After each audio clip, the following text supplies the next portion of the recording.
Hello everyone, welcome back to our channel. आज मैं आपके लिए लाई हूँ 10th क्लास स्विक्स के लेसन नंबर 6 पॉलिटिकल पार्टीज़ के लॉन्ग आंसर टाइप क्वेश्चन। तो क्वेश्चन नंबर सेकंड है हमारा कि एडवांटेजेस और डिसएडवांटेजेस क्या है पॉलिटिकल पार्टीज़ के, लाभ तथा हानियाँ। ठीक है, पॉलिटिकल जो पार्टीज़ हैं उनकी लाभ भी बताइए और उनकी हानियाँ भी बताइए। अब पॉलिटिकल पार्टीज़ की फ़ायदों में सबसे पहला फ़ायदा क्या है कि जो पॉलिटिकल पार्टीज़ है वो सम पॉलिसीज़ और कुछ ऐसी पॉलिसीज़ और प्रोग्राम बनाती हैं जो लोगों की वेलफेयर के लिए होती हैं, और वोटर्स जो होते हैं, जो वोट देने वाले होते हैं, वो हमेशा उन पार्टीज़ को चूज़ करते हैं जिनकी पॉलिसीज़ उनको सबसे ज़्यादा पसंद आती हैं। ठीक है, अब जो पॉलिटिकल पार्टी होती है जो पावर में होती है वही कंट्री के लिए लॉ बनाती है। एक्चुअल में लॉ जो होता है वो लेजिस्लेचर के बनाया जाता है, लेजिस्लेचर के द्वारा बनाया जाता है, लेकिन जो पॉलिटिकल पार्टी पावर में होती है वो सेंट्रल लीडरशिप से डायरेक्शन लेकर किसी भी पर्टिकुलर इशू के ऊपर वो क्या बना देती है, लॉ बनाती है। ठीक है, अब जो पॉलिटिकल पार्टीज इलेक्शन जीतती है मेजोरिटी से, उसको ये चांस मिल जाता है कि वो गवर्नमेंट बनाए, और वो गवर्नमेंट को बनाती है और उसके बाद रन करती है अपनी पॉलिसीज़ के अकॉर्डिंग। जो उनकी अपनी विचारधारा होती है उनके ऊपर वो गवर्नमेंट को फिर क्या करते हैं, चलाते हैं। ठीक है, अब जो पॉलिटिकल पार्टीज होती हैं वो परफॉर्म करती हैं अपोजिशन का रोल भी, और वो हमेशा गवर्नमेंट को फोर्स करती है कि वो लोगों के वेलफेयर के लिए काम करे। कौन फोर्स करता है, अपोजिशन पार्टीज जो होती हैं।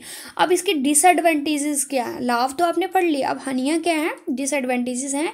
जो लीडर होते हैं पॉलिटिकल पार्टी के वो जनरली क्या होते हैं, करप्ट होते हैं। ठीक है, और माल प्रैक्टिसेस, बुरी आदतों में फंसे होते हैं, इसलिए वो हमेशा इलेक्टोरल माल प्रैक्टिसेस को भी मतलब हमेशा इलेक्शन के टाइम भी वो करप्शन का ही सहारा लेते हैं। ठीक है, अब जो सेंट्रल लीडरशिप है पॉलिटिकल पार्टीज़ की वो पावरफुल होती है, इसलिए देखा जाता है कि वो लोगों के जो लोकल लीडरशिप होती है उनकी डिमांड्स को हार्डली ही देखती है, जो सेंट्रलाइजेशन ऑफ पावर को क्या देती है, जन्म देती है। मतलब पावर जो होती है वो हमेशा कुछ लोगों के हाथों में होती है। ठीक है, जिसके कारण जो लोकल लीडरशिप होती है उसको वो उस डिमांड को वो नहीं देखती। ठीक है, अब वो हमेशा का जो पॉलिटिकल पार्टीज़ के जो लीडर होते हैं वो हमेशा एनकरेज करते हैं कास्टिज्म को और कम्युनलिज्म को।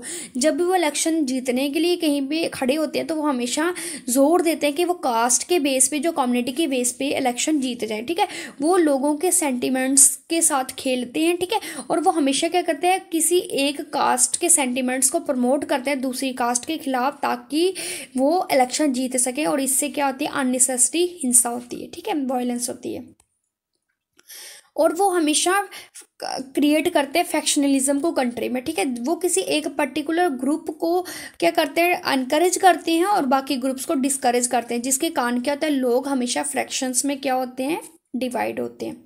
Thank you.